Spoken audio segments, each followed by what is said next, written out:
Warning: the following content may contain elements that are not suitable for some audiences. Viewer discretion is advised.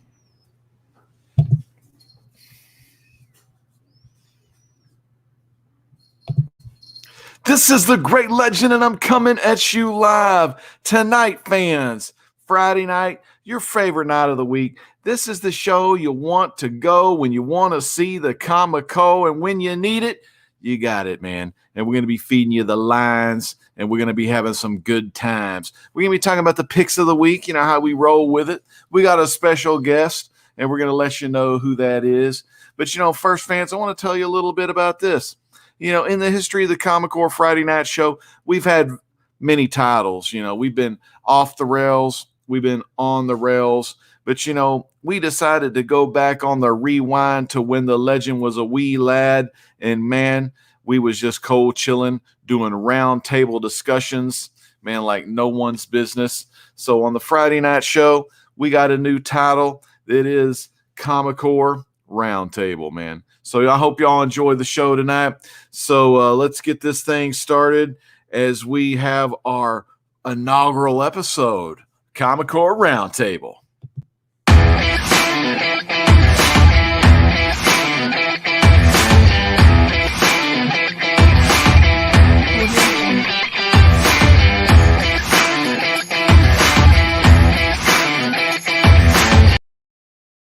This is the Great Legend coming at you live from Comic Core Roundtable on Friday night. We're so glad all y'all are in the chat, and we're going to be getting to the chat here pretty soon. But before I begin, I got to introduce into the room my co-host of the night. You know her, KatRen's freaking figures. KatRen freaking cinema, man. KatRen's all over the place, and, man, she's got a special superstar sitting right next to her right now. KatRen, what's going on tonight?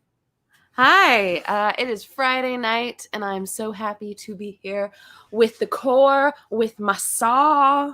Legend, of course, we get the reference because Texas Chainsaw Massacre 2, the saw is family. Hell yeah. I feel like revving it up right now.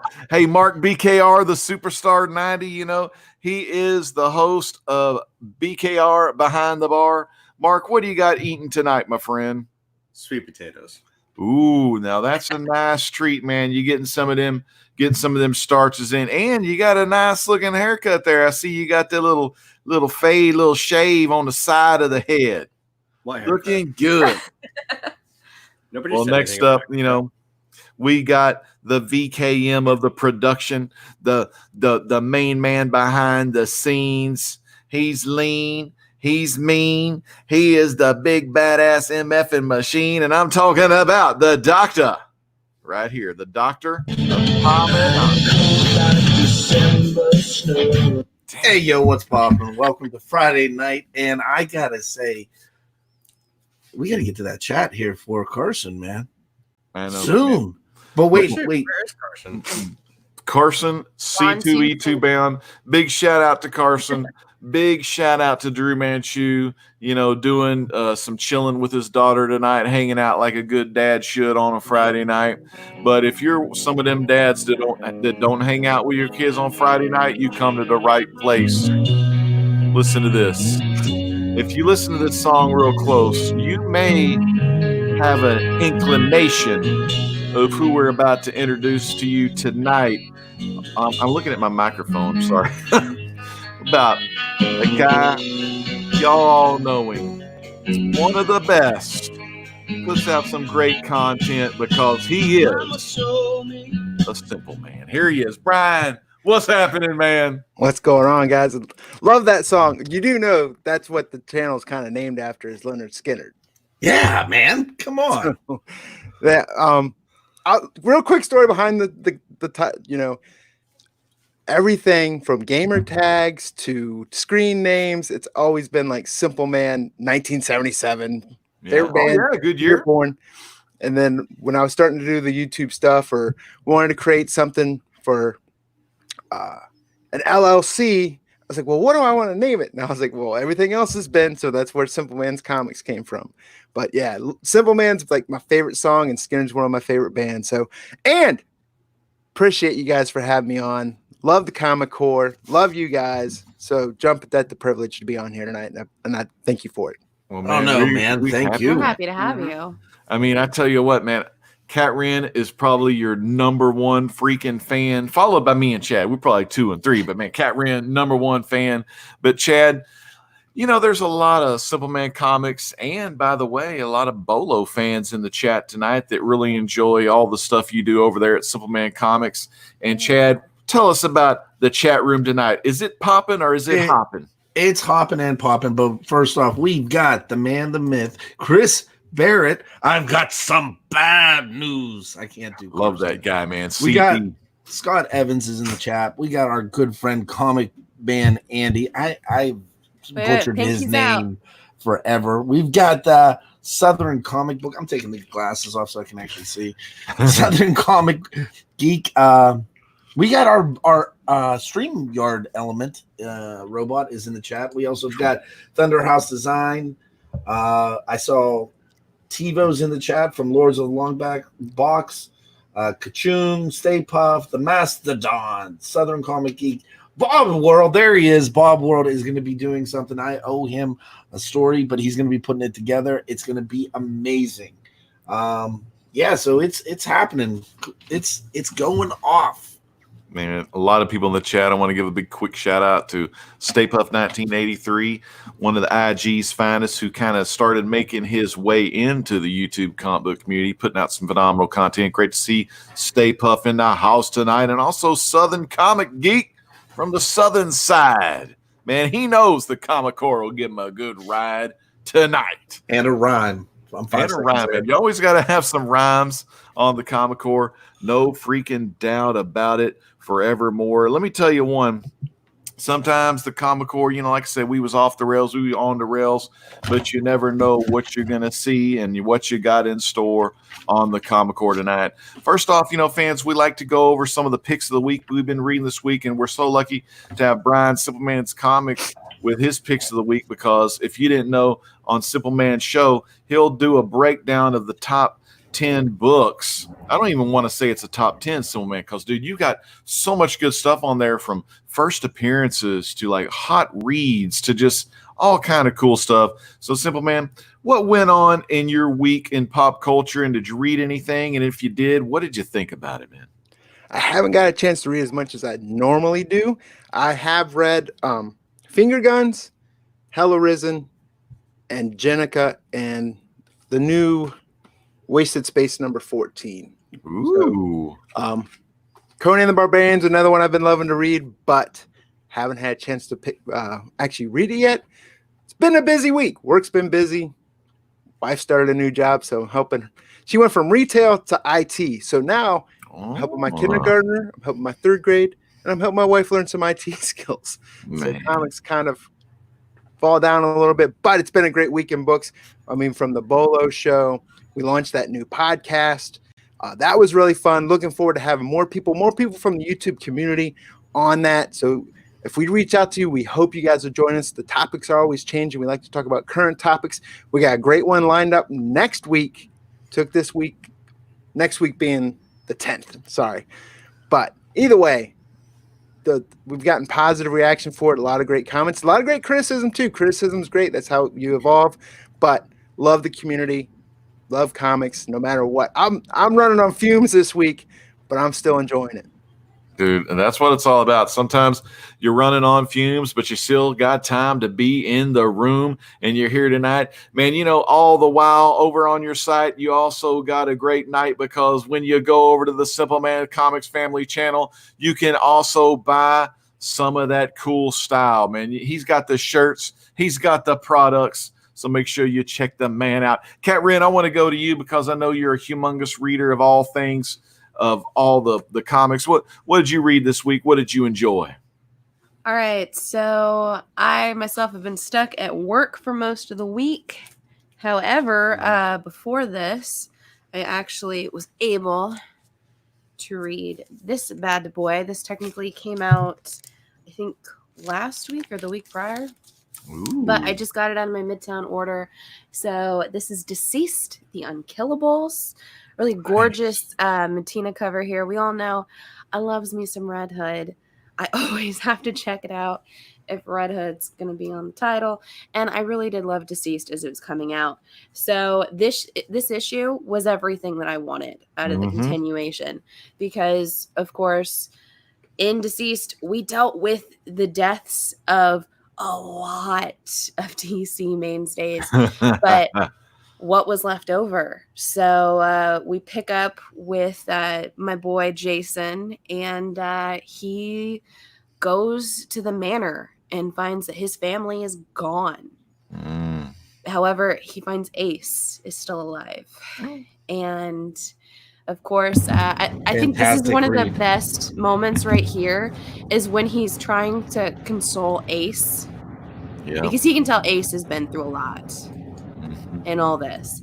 And he's telling him, he's like, I know, boy. I know. Don't worry. We're not going to leave them like this. It's okay.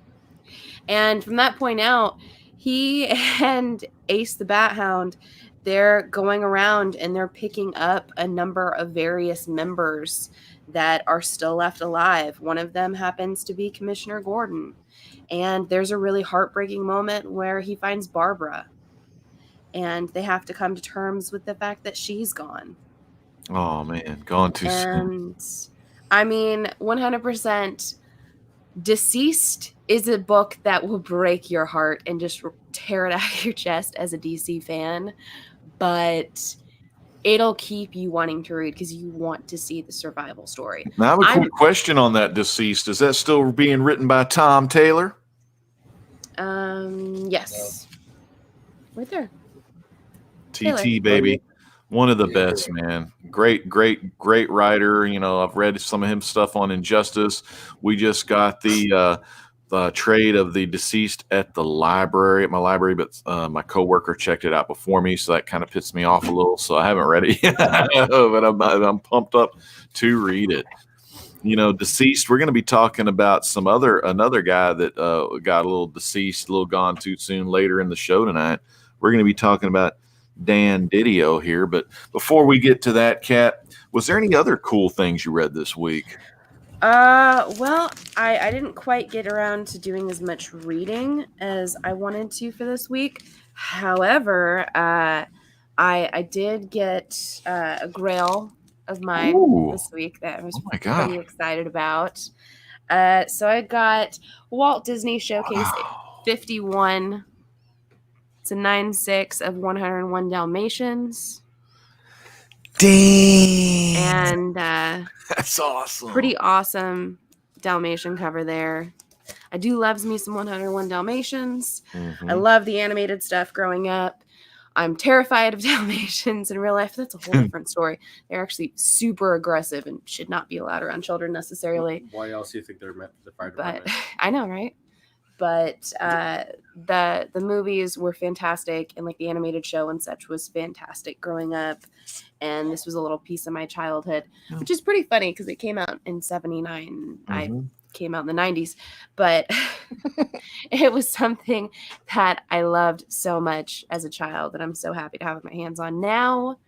And am I allowed to talk about this? Sure. Mark surprised me today. I didn't actually think he was going to do this.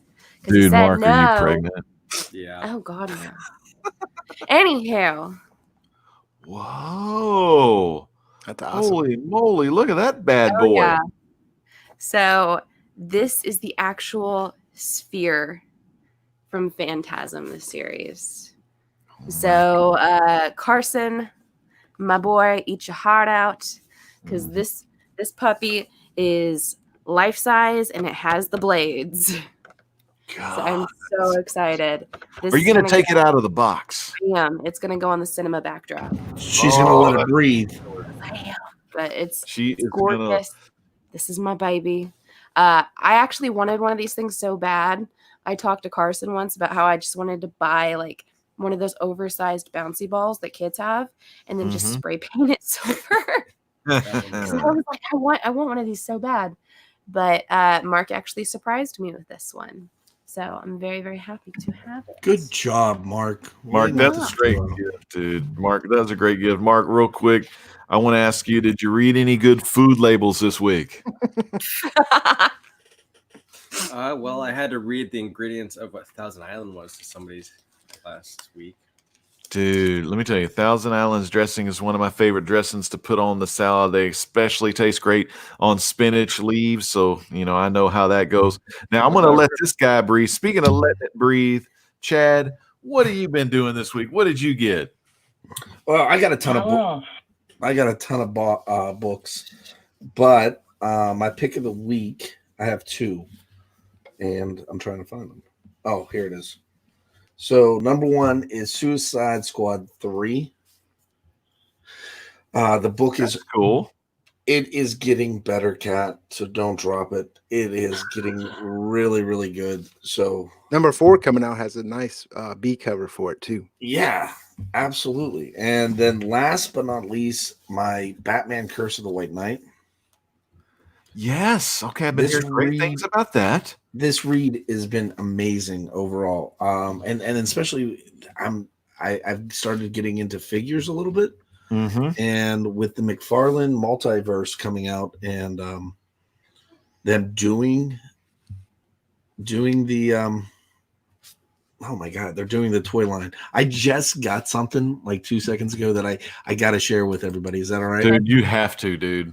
Because a lot of the fans in the chat, they do love figures. They do, they No. I figures? Not figures. I just got a text message from Chuckload of Comics. If you guys are at C2E2, check out Chuckload of Comics.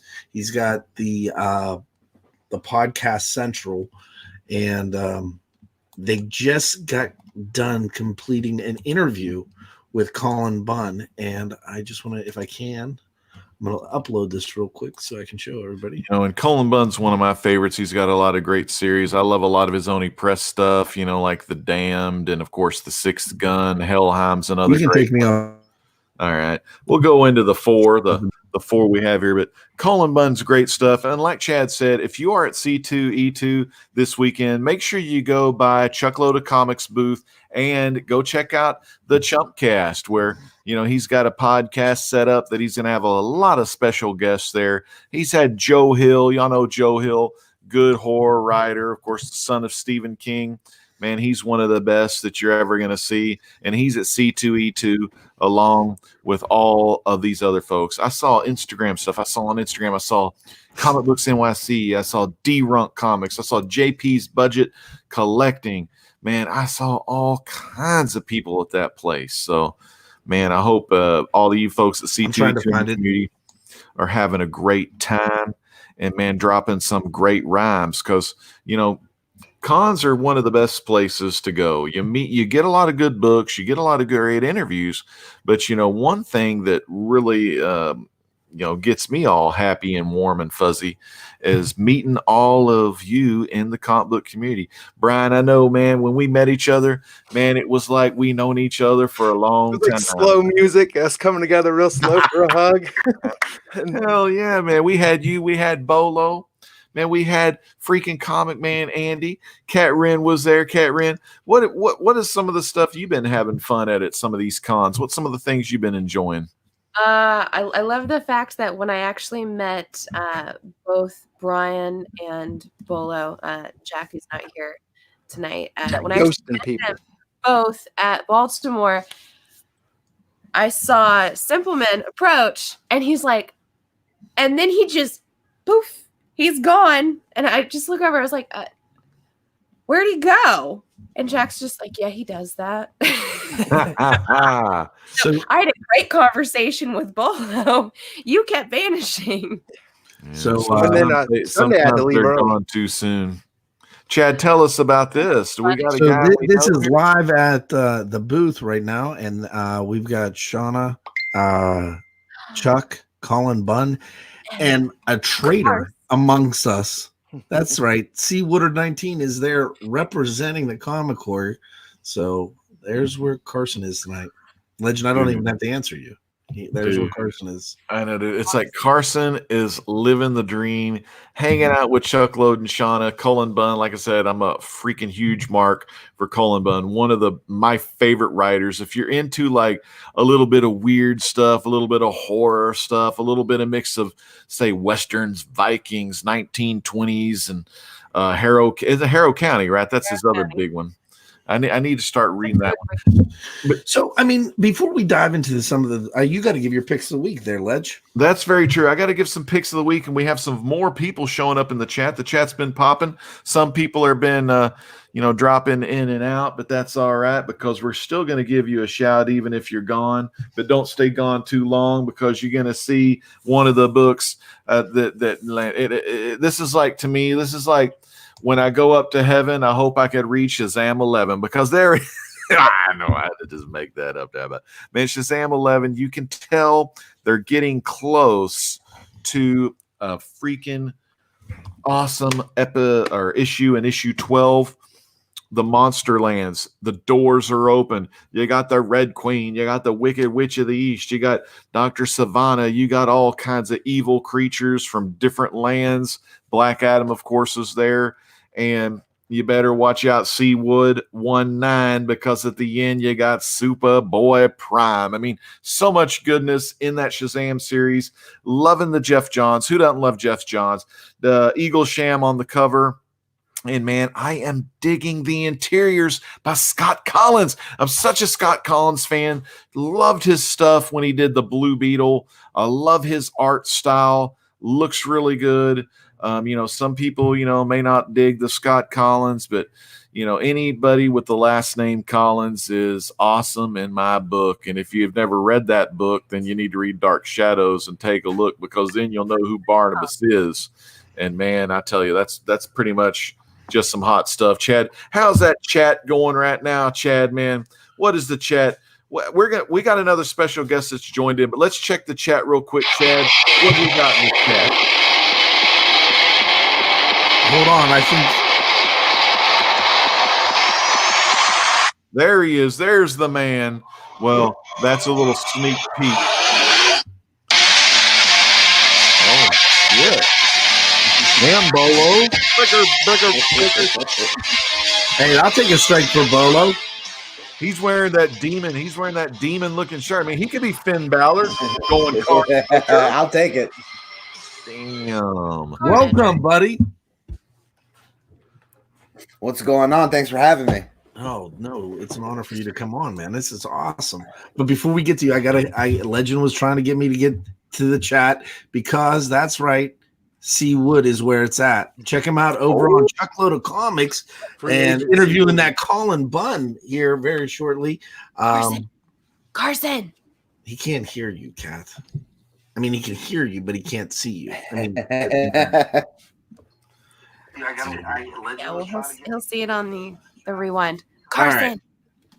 We got Fish Tropic in the chat, one of the best in the community. We got Mr. Gretzky 9966, and everybody is still hanging out with us. Gone Too Soon himself, Comics Misexplained. We got JLS Comics in there as well, and if I see Simpleman still in there, he's on here with us. Scott Evans and the Mastodon is still with us. Mastodon, I know he is a huge fan of Bolo and Simpleman. God dang it. This is the coolest thing because sometimes we had John a while back. So, yeah, I can't stop rhyming. God damn it. But anyway, KatRen was so excited tonight because we got Bolo and Simpleman on the same show. Yeah. Well, the one thing I'm excited about, and I really want to talk to Jack and Brian about this, and we're gonna get to the Didio and the 5G, but I gotta ask you your opinion about something that I overheard at the LCS just the other day. And my LCS guy, he came back from Comics Pro, and their salesperson called them up, and they've been a little upset about like what to buy, how many to order, what should they do, because they know what's coming out, but the salespeople just haven't given the information pass the information along. And one of the questions, what got brought up was the next Nightwing So in Nightwing,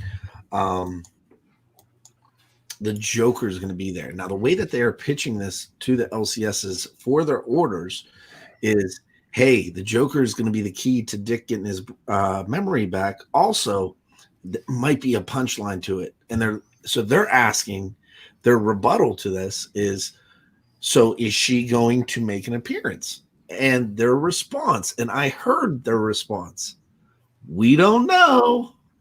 I think the panel came out already, right? Or was I seeing something different?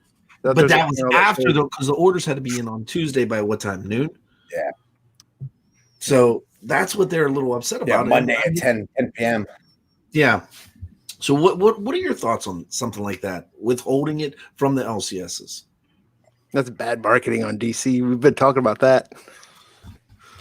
Yeah. I mean, as a whole, what do you? That's a combination of It's a combination of a couple things. First off, I think they're trying to protect leaks, which I understand because there's a lot of leaks as far as storyline in the industry. But you have to be able to trust, in my opinion, your retailers, if nothing else, because of what you're saying. The retailers need to make educated guesses with books. So much what happened with the Punchline situation where obviously the demand far outweighed the supply. My argument is DC could have tripled, quadrupled their sales had they allowed retailers to know what the event that was going to be happening. Now, I know the speculators will get mad and say, oh, but I made X number of dollars and you'd mess that up for me. And I get that, but that's not the be all in the hobby. There's a lot of collectors who are paying $40 a book for Punchline when if the supply was more accurate with demand, pricing wouldn't be what it is. And also, I think the Punchline thing is going to continue. So you mentioned her possibly being in the story and then them saying that, they weren't sure. Now we've seen a graphic where it's kind of outlining some of the stories that she's going to be involved in. I think that had that graphic available to the retailers at Comics Pro, they could have earmarked each of those issues as issues to go ahead and load up on because there's probably going to be secondary market demand on all those issues. Dude, I think so. But before we go on with the show, I got to give a big shout out. One guy, I guess he was following the Seawood 9 in line, and I'm talking Thunder House Design. But another guy that showed up in the chat who he knows where it's at. And I watch these guys every time I watch CW. I'm a huge CW fan. I love the shows on CW. I don't watch a lot of Supergirl. But after I watch the CW, I go over to this channel and I watch a little bit of a review because these guys bring the best CW reviews to the YouTube platform. And I'm talking about Anthony, Daniel, and Al. And man, they're three of the best. And I just got to do it right here, man. Anthony, Daniel, and Al, the best goddamn show.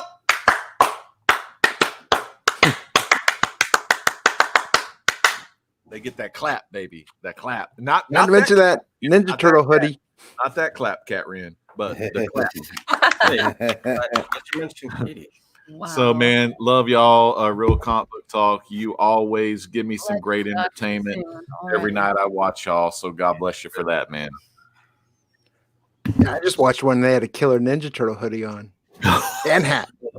Those guys are the best. Let me tell you, I think these are Al's katanas, and Anthony had katanas. Now, I'm surprised he wasn't cutting on Dan or Al, but they were throwing him fruit and stuff. And, dude, freaking Anthony was cutting it like the fruit ninja, man. He was looking good in the neighborhood tonight, and he was showing not only can Leonardo use a katana, but so can Anthony as well. So, man, y'all go check out Real Comic Book Talk. If y'all are in the chat, sub those guys up, man. You won't be disappointed, dude. They're freaking awesome. Okay, so we got it. Can we dive right into it, Kat? Dude, guys, dive here right it is. in. Let's do it. All right, let's start with this conversation. Death metal, huh? Mm-hmm. All right. I love Capullo's art. I love Snyder's stories. I don't ever like how any of them end. That's just my opinion. Good start, but they end with a fart. Yeah, but I mean, why are we still going to this well? Because it's well, and they are stretching it as far as they possibly can. It'll sell. It will. And I'm sure we'll get a couple iconic characters here or there that will be a big thing for a little while, but will it necessarily have the staying power of like their New 52 run? Probably not. Will it have the staying power of like the original, some of the original iterations that came out of the Dark Knight's Metal universe? I don't know necessarily. It's probably gonna be fun. It's probably just gonna be a fun read with some good art. So enjoy it. Hey Brian, what do you think, man? I'm all blurred out. I'm like in witness protection, but I think we're gonna get. You think we'll get a punchline who laughs? Oh God, I hope not. Yeah, I don't know what my webcam's like too ugly for video. I thought my glasses were messing up. So, okay. I mean, at the end of the day, I think, Scott Snyder is the one that Didio was arguing with the most, right? They were clashing, and it said that he was one of the ones that was against the 5G. That I think his exact words were, it was what could be the downfall of the company. I just kind of want your take on it. And I mean, you guys have been in the game for a little bit, so let's hear it. I mean, what's your thoughts there, Bolo? I think I have a minority. Take a bit. I'm actually pro 5G. I know that most people I've heard are against 5G, and I understand the reasons. Comics is built on tradition, so anytime we do anything that shakes things up, there is a tendency to say, "Don't do that to my superheroes," and I understand that. But something I've talked about on our channel a lot, and just something that I've watched as I've grown up. Right, I started as a child reading these same characters, and I'm still seeing Batman at the same age for the last 30 years of my life. For my whole life, people have told me Dick Grayson was going to be the next, big character, and he's still that number 2. Now we've got Damian Wayne. Is he going to be a child forever? And that's kind of the situation where I feel like comics write themselves into, where it's just it doesn't progress. It doesn't take the next step. And then we have these cool stories like Batman Beyond, and we wonder why they do well. And I think they do well because people want to see that next step. What is next? Spider-Man Life Story is another one that did really well. Mm-hmm. So I like the idea of 5G. I think the execution of it is going to be, or would be, I don't know if they're still going to go through it with it, but it would be very difficult because a lot of moving parts and a lot of characters feel extremely passionate about. Having said that, if done right, if appropriated properly, it could be while it could be the downfall of the company, it could be what sets the company apart in the future. Because it doesn't mean you have to do away with all that's good about DC Comics. It just means a focus on what's next rather than what's come. And we've talked about this on the channel before. At 100 years, your books, they become public domain. Superman is coming up on 100 years. And I don't know if that's something that people are fully aware of. We just did on the last call show a book from Ablaze Comics, indie publisher who's essentially publishing a Robert E. Howard Conan story because it's in the public domain. So he can, even though Conan's license is with Marvel, Ablaze is going to do, a Conan story. And they have the ability to do that. So very shortly, we're talking about 20 years, theoretically, Image Comics could do a Superman story, causing some of the industry and some of the forward thinkers to sit there and go, okay, well, what can I do to strategically put myself in a good position when we come to that point? And 5G could do that. And then the last thing I'll say about Didio is he had a lot of faults, but he was big into the communication with the retailers. He hosted a chat very similar to a live stream like we all do right here on YouTube, on Facebook with retailers. It was private, and he gave that kind of information of, you guys need to be looking out for this issue. You need to be paying attention to this. Highlight this to your customers. One thing I don't like is that they let him go, and then there was no immediate replacement to supplement helping these retailers out. So, Chad, I think when you bring up Comics Pro and some of the communication issues, I feel like that's part of it is we let the leader go. we don't really have that next person to step up and take the reins. And it's kind of like the blind leading the blind over there with DC Comics. They used to, but that guy went ahead and created his own company, and his name was Jeff Johns. Jeff Johns, he bounced and created it. He wanted to go into the TV and then started his own production. But I mean, I was joking with Carson the other day. I was talking to him. I got an update on my Indeed feed, and I got a DC post for creative officer. So I went ahead and applied. So let's keep my fingers crossed. Dude, no, that would be sweet. I want to ask Brian, Brian, we look at, the reign, we need people to take over the reins as long as their name ain't Roman, if you know what I'm saying. But hey, Brian, man, what do you think about that 5G? I'm kind of excited for it. As a reader, I'm excited for it because, like we've talked about before, where Jack and I have talked about on the show about, we think, or I'll just say I think, exactly the reason why they're doing it is because that public domain, but it's a little ways off. But I'm also excited to see how those characters will progress, when the new people are going to get the mantle, what's going to happen, because we got to see some type of forward momentum at some time. It's the same thing we saw. Like, I was a big fan of, was it Chip Zdarsky's Spider-Man life story? That was great to read. You see the character. Fantastic read, right? And time moved on. So I'm excited to read it. Now, for people that want to, like, if things don't happen in DC, if things don't happen, my main man Anthony's going to be clapping. I love that stuff, man. I'm pumped up for DC. And Chad, I know you've read DC most of your life. I mean, how are you?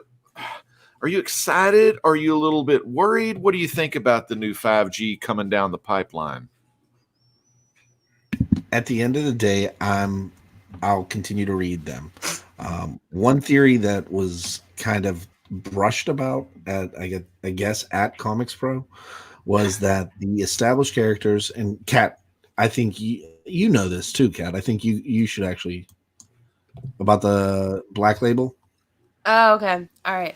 So, the majority of the established characters are being maneuvered over to the whole Black Label kind of concept, and they're shaking stuff up with the mainstay DC. Well, who if they can shake up the Black Label, this panel can shake things up, because when you're feeling blue, you want to talk to Dru Manchu. What's up, Dru, man? Dru, good to see you tonight live. What's going on? Greetings and salutations, friends and family. Welcome, Simple Man. Welcome, Bolo. Good to see you guys. I heard that we were having a conversation about the future of DC Comics. And we allowed you to join. I decided to come by and drop a black rose on that casket before they put the dirt on top, because DC Comics is dead, my friends.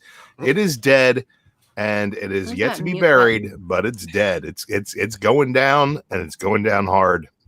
Well, you know what? There's one thing I can say. As long as they bury those fucking pearls, it's fine with me, man. Look, man, don't get me started on those pearls. Those were not pearls. Those were paste. She's right. Martha Real Wayne. pearls are knotted individually between. knotted. So if your rope breaks, Fake they don't go all over the place. Will go everywhere. That's true. All right. Cinematically, that looked amazing. Well, I know you. Yeah, which time cinematically did it look amazing, However, Mark? Because by the 45th time I saw it, it lost. I know, it's all the same. However, there's also kind of a little counterpoint to that, because way back when, if you had real money, you would have the real thing at home in a vault, and you'd wear your fake, your paste, your costume jewelry when you were out and about, on the off chance that you were to get mugged or something, or whatever. So somebody wouldn't take off with your valuables. Why buy them if you can't show them, though? I'm just saying that's the thing of the times. That's why that's like keeping your nice comic slabs. You can't read them. That's why she keeps me in a box. Sick with the screen in and screen out. So what's up? Legend, quit clicking. Quit clicking. I used to do that with his earrings. I rock my diamonds like Legend rocks that beanie, right? Yeah, I got a new beanie by MTAC. It's Did you see the Simple Man beanies over on his website? Yeah. Look, you get me. I tell you what, Legend. You get me your address, and I'll get you a Simple dude, Man I need a Simple Man beanie. All right, I'll drop my address for you. I'll send you a little DM. Not in the chat, Legend. Yeah. Not in the chat. Legend's gonna be like Beatlemania. To Simple Man's doorstep. So I got a question, and I know Carson's a huge fan of Why the Last Man, and that show has had some ups and downs and ebb and flows, but they finally named a actor because the main actor who was going to be playing York went over to be on the Eternals. So are we going to see a jump in that book by chance? Well, no doubt. Yes, because I don't even. I think no doubt. You'll see a jump as soon as you start getting like production set photos. As soon as you get a trailer. As soon as we know where this show is going to be permanently. As soon as we get some more concrete evidence that it's actually going to be a thing, you'll definitely see a jump. How about this one though? Squadron Supreme making their debut in Loki. I saw that. There's some great Alex Garner Squadron Supreme covers. I mean, that'll be amazing. And then we got X-Men #4. It's already a $500 book. Oh, not that damn Omega Red again. Omega Red. I cannot. I can't escape that book. It just keeps showing up like a bad penny. And then, for me, I know everyone likes to spec on the stuff, and I've been telling people for years with America's problems with Russia. I mean, get some damn Russia villains. It's Russia's time to get mean on some of our heroes. So, hey, but I got a question. Do you think Hickman at this point is killing the X-Men? No. All right. I knew your answer. The top selling titles of Marvel right now. But it's 42 books in 1 month, man. Yeah. Tell me this much. Let's put together all the X-Men books, right? Yeah. And pile that sales data against all of the DC books. The X-Men books are outselling DC without the rest of Marvel. That's where you're wrong, though, man. These books are really good stuff. Like, they're all good. Like, they haven't put out a stinker yet. As soon as they put out a stinker, I'll be more than happy to admit that they're overextending themselves. Not yet, bro. Not yet. The Jean Grey, Emma Frost Giant Size just came out on Wednesday. Phenomenal book. Maybe my pick for book of the year. Phenomenal book. Price tag on it. What, $6.99? It's no $7.99. Whatever. You're paying $8 for #1 at this point. Sure. Versus paying $8 for or $10 for Wonder Woman 750, which had jack shit nothing in it. Well, hey, that's because Jim Lee's only 80% of it was nigh unreadable. Right? The G. Willow Wilson story with the little girl who controlled flowers, that was fun. But the rest of it was just, you could have fucking thrown it away. There were a couple good pinups in it, but beyond that, there's no substance in that book. There's no story. It doesn't go anywhere. I hope you throw it away, but maybe give it to your friend or donate it to someone. I'm sorry. Yes, you can give it to a friend. A friend you don't like, and be like, here's Wonder Woman. In my opinion, as somebody who grew up just enamored by the Jim Lee X-Men run, like that was my childhood run. Yes. That was the coolest thing to me. I don't love Hickman's X-Men. And the reason I don't love Hickman's X-Men, and I get what Drew's saying, right? Sales-wise, and I hear the reader buzz from people. I know that a lot of people are liking a lot of the books, whether I love them or not. But my feeling is that the individual X-Men title, the Uncanny X-Men title or just the X-Men title, is less important in 2020. It's not an A title anymore, and it's not an A title because it's been watered down by 20 other sub X-Men teams from X-Force on down and all the way down to, now we got Hellions. And anytime it seems like there's 5 mutants with nothing going on, we're sticking them in a team together and calling it a new name. And a lot of these books are cool and out the gate. They seem to do well. And then you start kind of lagging through issues, and it gets to a point where you're asking readers to buy so much. my one argument to Marvel would be that value of the X-Men brand. I think X-Men is one of your flagship brands, and that book should be important. And while I know like people are reading it and enjoying it, it's not like anything major has happened in the X-Men book in and of itself in a number of years. It's been a number of years since that's probably since the trial of Jean Grey crossover with Guardians of the Galaxy. Has there been like something where I think like the secondary market popped on, other than House of X, Powers of 10 being an individualized miniseries? That was the last X-Men I read, was actually the all new X-Men from Marvel now with that Guardians. Great freaking tie-in. You even had a little bit of that Gladiator in there, which was cool. Well, I mean, a lot of the LCS were actually hoping that with this Hickman, because they set it up, that they were going to get that 92 X-Men run. They were going to get that Jim Lee back, and that's what they thought they were going to get. And I guess they are getting it.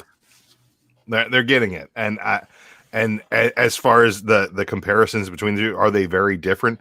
Yeah, they're very different. But at the same time, you're getting an X-Men title that has crossover appeal from every issue. Every issue connects together, but you don't need to read every issue to enjoy it. You can just read X-Force if you want. You can just read New Mutants if you want. You can just read what is it, Marauders if you want. You can read all of it, and the thing is, all of it works together. And a lot of people are having a hard time saying, oh well, what do I not buy? Well, that's not the publisher's fault. They're releasing too much stuff you want. That's a good thing, right? If you've got to decide what out of the list of 42 X-Men books you're not going to buy, that's because there's too much for you to love. That's not a bad thing, man. It's like having a fat girlfriend. Okay, that took a turn. I think I was gonna say something in relationship to the 92 X-Men, right? 92 X, you had to read everything at a certain point, right? At a certain point, once X Factor crossed over with Uncanny, right? And then they started crossovers with New Mutants. And then they started crossovers with X-Force when that switched over. And then everything crossed over together. And then you had to figure out why, for the first time in 32 issues, you were picking up Excalibur, because it all had to be read together. Hickman solved that problem, right? Everything works together. It's all interconnected, but if you separate it, the fingers still work, man. It's not the same way that it used to be when it got to a point with the X-Men where you had to read 8 titles a month to know what the hell was going on. And that's the way it was in the late 90s into 2000. And then now they're not doing that. Drew, I think that's an excellent point, and I think you give some awesome perspective from like a reader. But like I think where some of what Chad is saying, I kind of agree with from a retailer perspective. If when a retailers are expecting that 92 X-Men run, what I think he means is like the sheer eventness of every month when an issue came out back then, there was a big deal. Each issue was selling far more. Obviously, it's a different market now, but X-Men isn't like the sales leader, the market sales leader that it once was. Now, yes, if you look at all the X titles across the board, it's freaking impressive because you start to look at a lot of books, and all the books are selling solidly. But that's the one thing. Like I would say is you could get more bang for your buck with less titles. And we talked about that on our podcast this week. We had a debut of a new podcast. And one of our topics that we talked about. It was a lot of fun. And that was awesome. One of the topics we talked about was Ross Ritchie, the CEO of Boom Studios. At Comics Pro, he had this manifesto asking publishers to produce less titles. He's showing that Boom Studios had their best growth year last year, best growth from both a market percentage wise as well as financially, and they did it while cutting their titles down, the number of titles they released. Image Comics did the same thing, so that's something I would like to see the big two do. Is I get it where it's like, yeah, you can never have so much of a good thing, but if we have less titles, we can put more emphasis into each title. We can make each event surrounding each title seem like a bigger deal. and we can market it better. Right now, you look at the mess with Punchline. That's part of the problem. It's a marketing disaster. Yeah, I talked to Chad earlier tonight, and we basically said the same thing about professional wrestling in the WWE. There's too many damn wrestlers when they have so many that they need to do stuff with. Why keep hiring, or why keep forcing like wrestlers, or hey, why keep forcing titles down our throats, when we don't want them, right, Chad? Yeah. Yeah, you're right. And we were talking about that. But Bolo, I got a question regarding the Boom Studio presentation. Great idea across the board. But the problem I have with Boom, if you're looking at from a retailer standpoint, he only has 14 titles. 14 titles. Mm-hmm. And if you look in the order book, it starts out A0001, and then he goes to 122 different titles. The way that they're putting it in is he has so many different covers for those 14 books. It's almost, I think they said, pushing like 98 different covers. So you better right. Boom is one of those publishers who they're putting out 4 or 5 covers for every like number one. Every subsequent issue they're putting out 3. I think I don't always have a problem with that as long as they're not ratio. Because it's kind of like a pick your favorite cover sort of thing. Some people collect the FOC variants. Some people want the virgin covers that they put out. Some people want covers. Exactly. And so I do understand like the multitude of right. I do understand the multitude of covers. But the facts remain. They cut 8% on the total number of titles, and they saw an exponential growth. I think that with Image seeing the same sort of results, I think it's the big 2, and an 8% cut wouldn't be like enormous, right? I don't even know if we'd feel that from Marvel, but like that kind of a cut. 26 of the 82 X-Men books. No, don't cut those. cut Black Panther, which doesn't sell. Cut Captain America, which doesn't sell. Cut Iron Man, which doesn't sell. Cut the books that don't sell. Like here's the problem with what DC's doing. Let's rename the company from Marvel to X-Men. See, that's the problem with what DC's doing, right? X-Men Unlimited. Everybody wants to say, "Oh, there's 42 books coming out that are all X-Men books. Why would Marvel do this?" There's 42 books that come out that are Batman books, right? The Batman became so oversaturated, he's his own villain. He's his own villain. So the character saturation doesn't really matter. The title saturation doesn't matter. If they're still selling, I don't think they're cannibalizing themselves in that nature. I think that what they're doing is they're giving you more of what people are showing with their dollars right now that they like.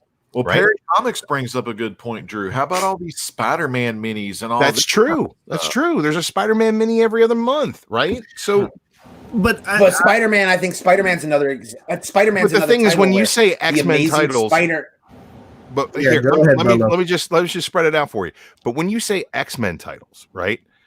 X-Men's not Batman. X-Men's not Spider-Man. X-Men is a ginormous group, right?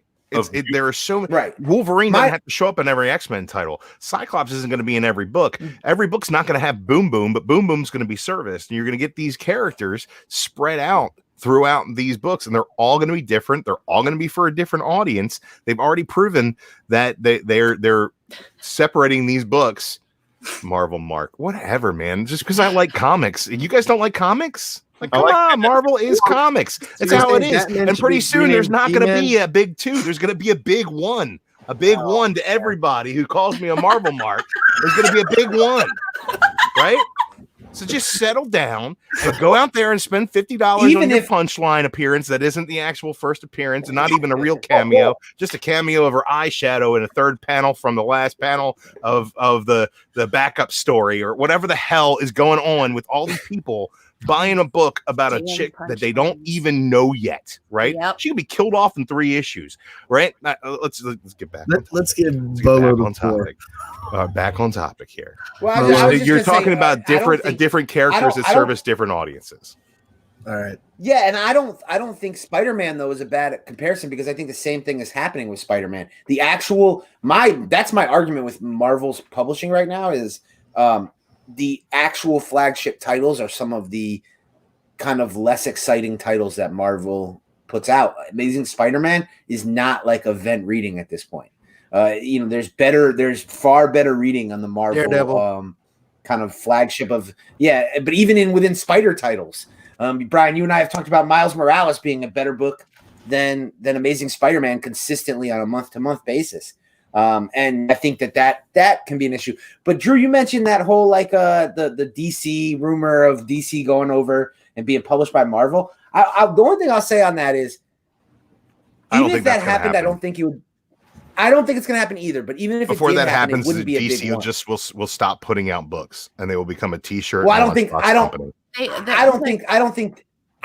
that'll happen, because there'll always be some publishing company willing to purchase that license to put the books out. And that's the beauty, is if AT&T really doesn't give a crap about publishing comics, I would rather have them license out the brand to a company who is going to put passion into, because I feel like so much of the reason why we're doing another Dark Knight's Metal, so much of the reason why 5G got halted is because AT&T is more concerned with T-shirts, action figures, and the likes, which is what tends to bring them in bottom line revenue more than the publishing side. But action figures are great, T-shirts are great, but none of them mean shit if they have a comic worth a damn to kind of all harken back to. I don't believe that at all. I think that honestly, all that they need to do, stop making Batman comics, put out a new Batman cartoon, right? That's on Cartoon Network, and then have Boom Studios do your Batman book. That's an all ages Batman title. It's going to be Batman Adventures. It's all you're going to get is that kind of stuff. You're making that comment. I think everybody that signed up for Disney Plus wants the same thing. They want that X-Men 92. Well, no, they're getting X-Men and Batman, right? And the reality is the Batman comic still sells 100,000 units. Like we're still talking about a comic that's doing numbers. So there are absolutely publishers out there. Boom being one of them, by the way. Boom, I'm sure Boom, IDW, who does licensed, these companies would absolutely go in their pants at the idea of being able to bring the entire DC Comics universe onto their platform. As I imagine would Disney as well. It would be expensive, but that's where you also have to look out of the box, because I've heard that there's book publishing companies like Random House and things like that who would also be interested in looking into the DC Comics publishing, because you have a 100-year history of a company that's put out books and been a part of the lexicon. That's not just going to go away. I promise you, the one thing I swear to you, there will never be a day on this planet that a Batman comic is not sold in stores somewhere. I agree. Let's have a gentleman's bet about that. Brian, what were you going to say? I think within the next 5 years. Let's do it. I bet a nickel, because you can't lose a friend over a nickel. Well, I don't want it to be money. I think it's going to be something embarrassing. Me and you will do the live stream when this all comes to fruition. I can't wait. I can't wait to see. If I will eat crow right here on the Comics Core if that happens. Look, I think that at a certain point you will always have there will be a law where nobody has the rights and nobody is publishing. That's going to happen very soon. AT&T is not going to support a loser that long when they don't need to. You don't need Batman comics to sell a Batman movie. You don't need Wonder Woman comics to sell a Wonder Woman movie, for the simple fact that the Wonder Woman movie made a bunch of money and nobody buys Wonder Woman comics. But you need X-Men comics to sell an X-Men movie because they all suck. I don't think that's true at all. I think that you need time to sell an X-Men movie because you need to erase what happened in people's minds from the Fox stuff.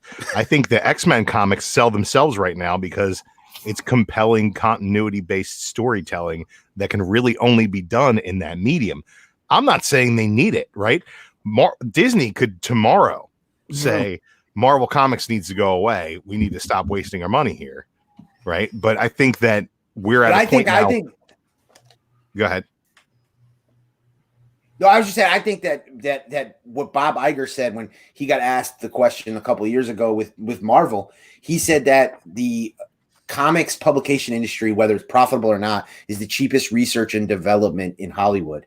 And I think for that reason, AT&T would want someone to produce the products, because They're sure as hell selling those Dark Knights Metal action figures, and they're sure as hell selling those Dark Knights Metal Funko Pops, and they need somebody to create those new products. You know they're going to have Punchline toys in store before you know it. And you're absolutely I right. think Punchline will be gone before those toys even hit the shelf. You're absolutely right when it comes to regarding the property itself with AT&T, and especially when they have HBO Max. They've already committed to having the Green Lantern Corps. They're bringing back some shows on that. So 100%.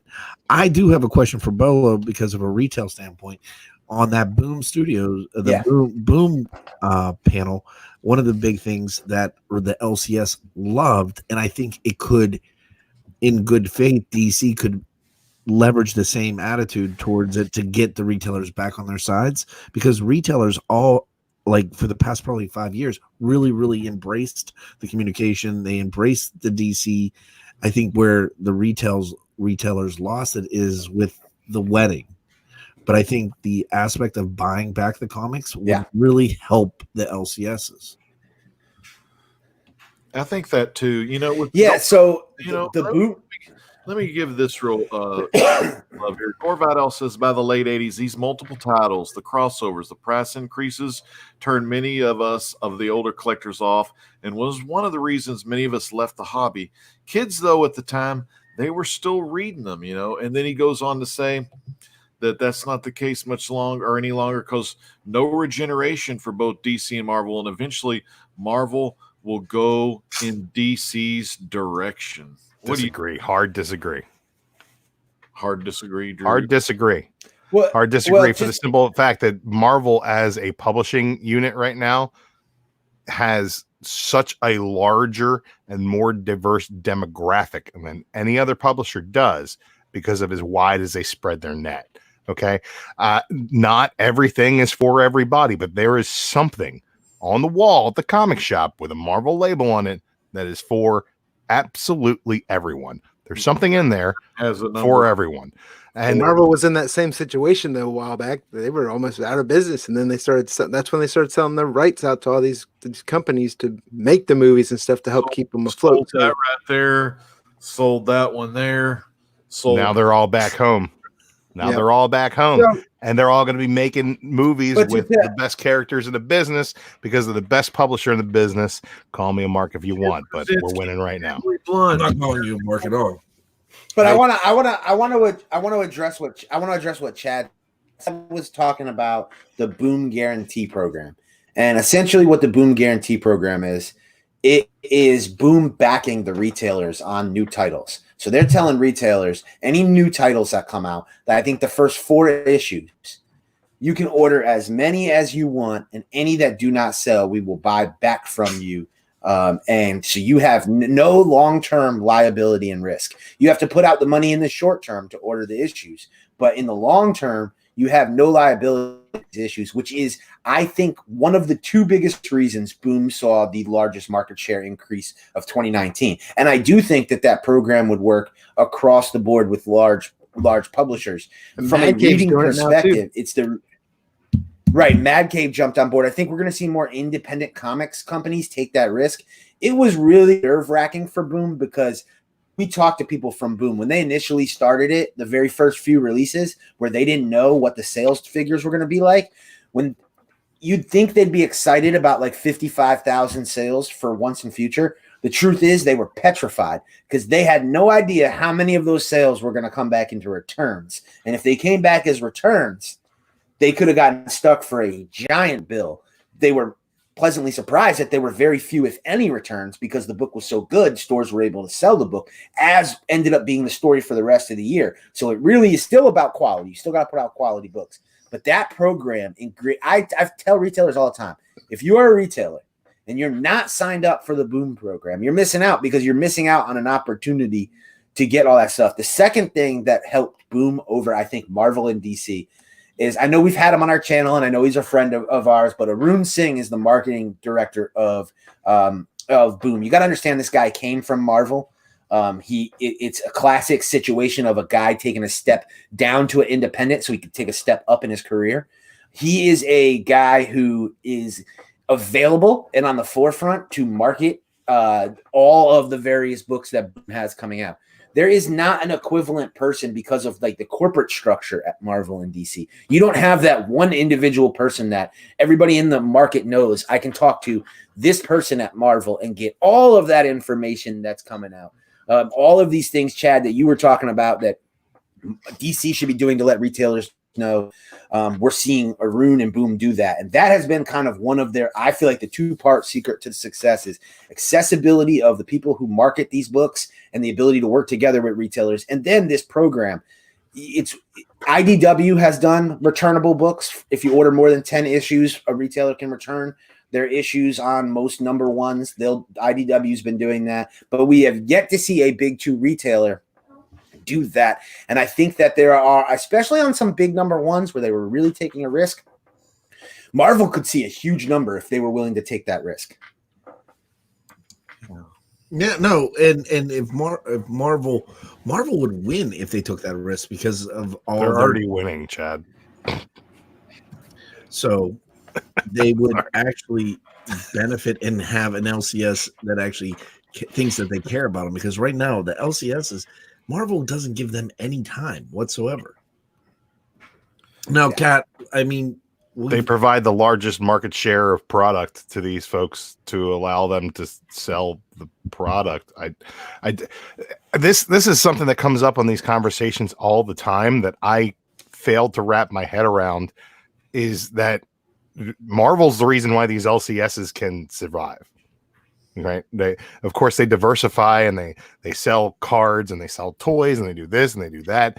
But if Marvel decided that they were going to shut down, guaranteed 90% of the LCSs in this country would shut down within the next 6 months. Well, here's a point. Guaranteed. Drew, there is a new program that most LCSs use, right? And Comics Pro was the first ones that developed it. And Bolo, if I'm right, let me know if I'm wrong. No, you're on it. So this program, it's a point of sale system, and it manages the numbers, right? And it's really good for an LCS, especially if they're want to track what's selling, their action figures, are their trade selling, and this information is now just finally, because this program's been out for about 2 years, it's finally getting compiled so that they're going to start sharing it, because the numbers that you really see are ordered numbers from Diamond. Those are numbers that are going to the general public. You're not seeing the actual sold numbers from the LCSs. Now, at Comics Pro, they were compiling this information. And Marvel trades are down probably 60% year over year. Sure. And the reason why is a trade in Marvel world is 2 issues for $40. That's not 2 issues for $40. Dude, come on. All Marvel trades are 6 issues. All right. All Marvel trades are 6 issues. They run 6 issue arcs. That's how they run their story editorial. Everything is 6 issue arcs in order to fit the trade mandate. All right. That's how they write their stories. All the Marvel trades that come out are 6 issues or 12 issues because they're doubled. Are they more expensive? Yeah, they're more expensive. They're a collected version. There's no advertising in it. The market would tell you that that's going to be a more expensive thing. There's no advertising in it, right? And it's all the issues combined. They can charge more for it. Okay, are the sales down on it? Yes. And you want to say that there are a bunch of Marvel books cluttering shelves and they're not selling? Sure, I'll give you that too. But why are they ordering so many of these books? Because they have to They don't have to, Chad. Nobody has to order things that aren't going to sell.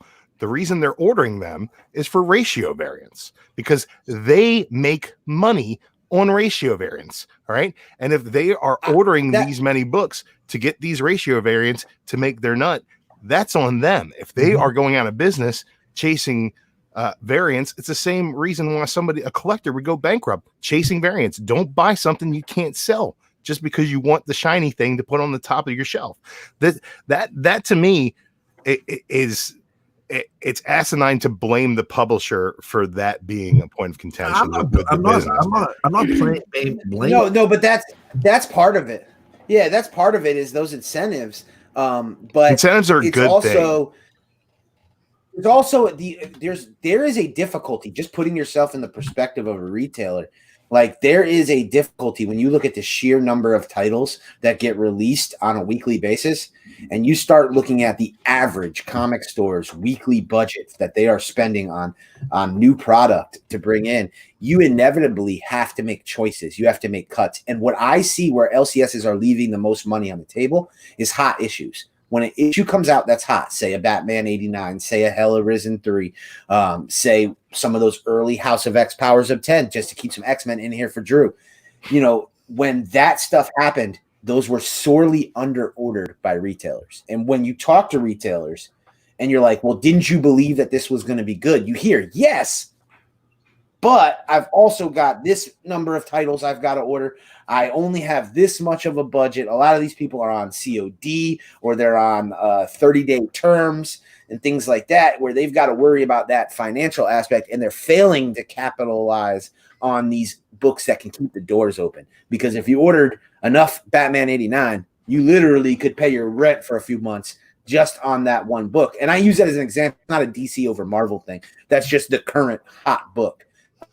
But what we're saying is it's not an indictment on Marvel, but if that relationship between the big two, because I put DC in the same boat, if that relationship between the big two is a little stronger, you can support retailers more. Because I agree, the comics industry needs Marvel, but the Marvel needs comic book retailers. And the reality of the situation is comic book retailers are still struggling across America, part to their own fault, but part to the fact that we have adapted this industry to the ways of some other industries, and specifically the relationship between publisher and retailer. I don't necessarily disagree with that at all.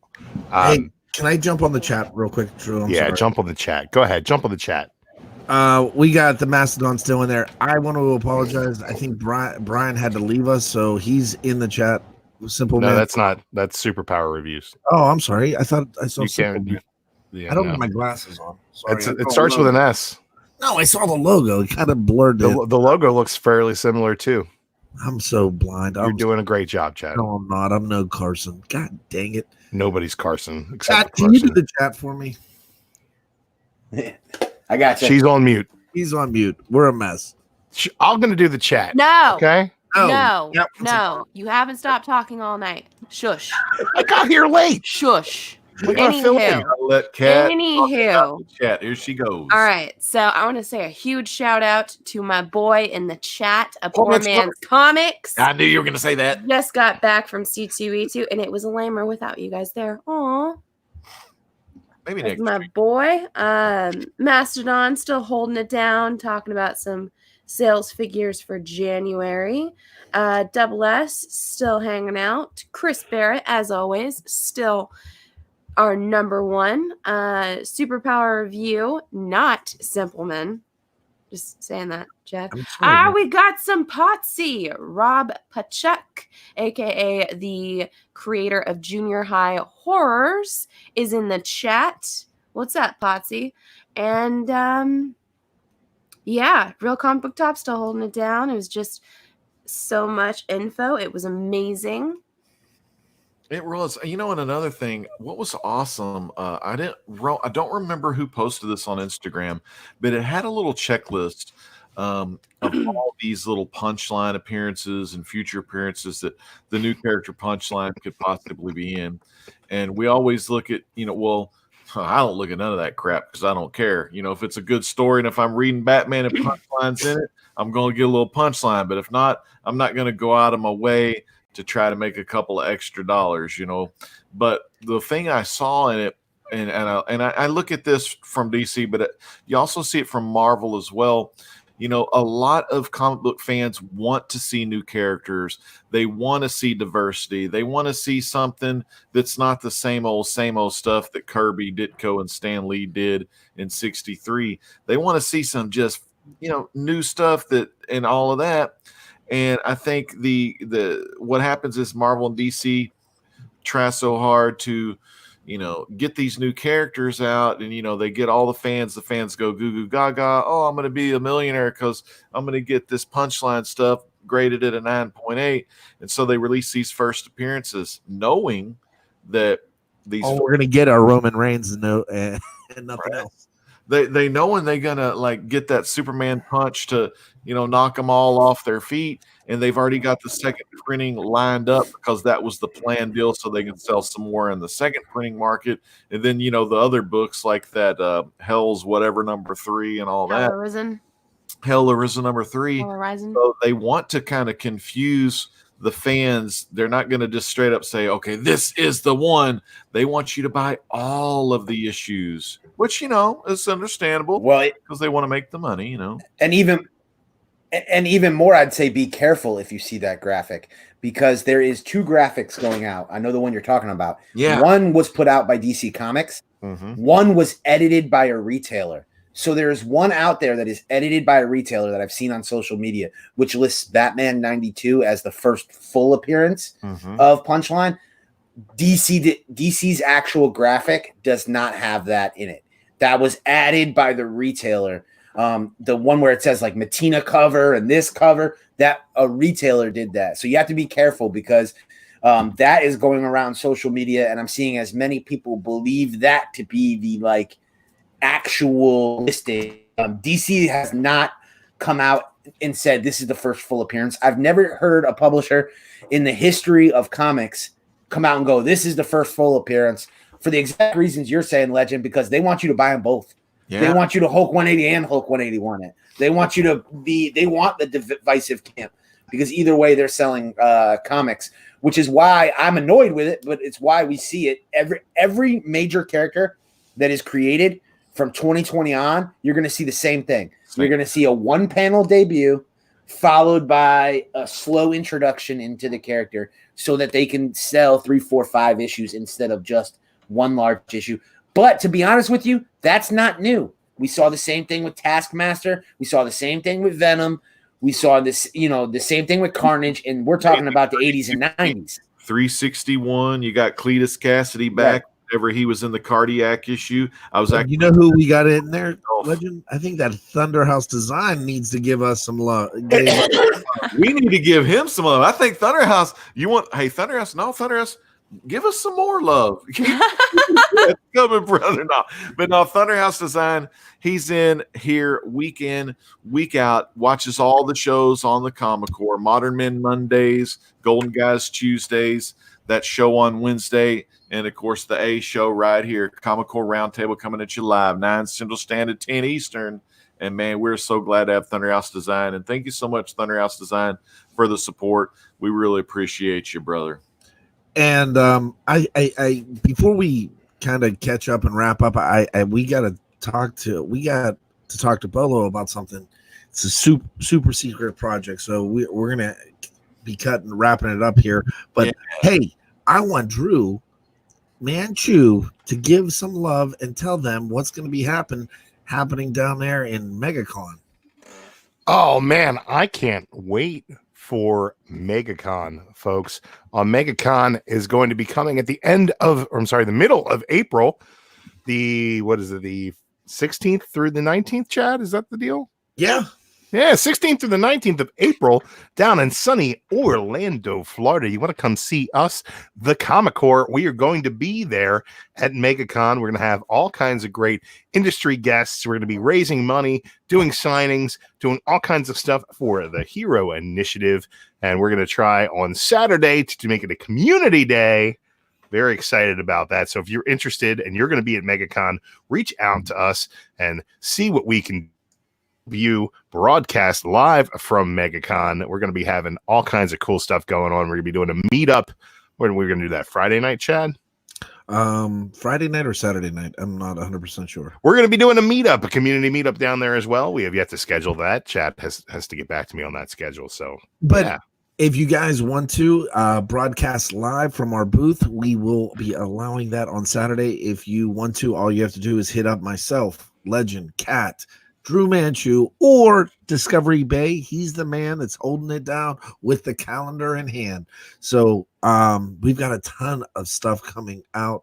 We've got a debut of a new show with Carson and JD's Comics. So it's going to be a pretty interesting one that is just around the corner. But with that being said, I think it's time for us to head out and say, you say it. Go ahead, Legend, say it. Oh, okay. Well, again, fans, you can check us all out.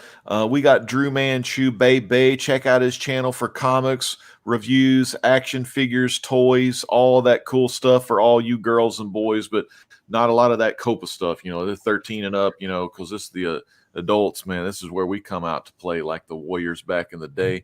Man, we got KatRen and Cinema Figures. Check both of those channels out. She's one of the best you're ever going to see here in the comic book community. She is our first lady. Wait, who's this guy? I haven't seen Mark down there since I got here. Oh, this is Odin. Oh, just yeah, Odin. Odin, dude. Yeah. Odin's just chilling. He's just chilling. Mark and I have to open tomorrow, so he went to bed already. Odin just came in to snooze. We got Comicore Chad. He's always doing a lot of stuff behind the scenes. Not a lot of y'all know. Well, actually, let me take that shit back.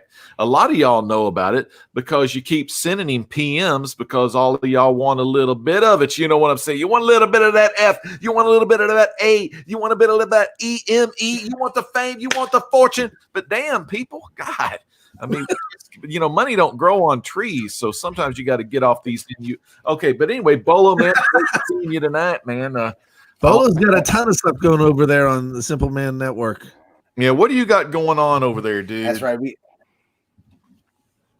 got a new podcast. We're doing bi-weekly Simplemans and Friends. It's kind of like a generalized what's going on in comics today podcast. We had a lot of topics we wanted to talk about that didn't really fit into our regular programming.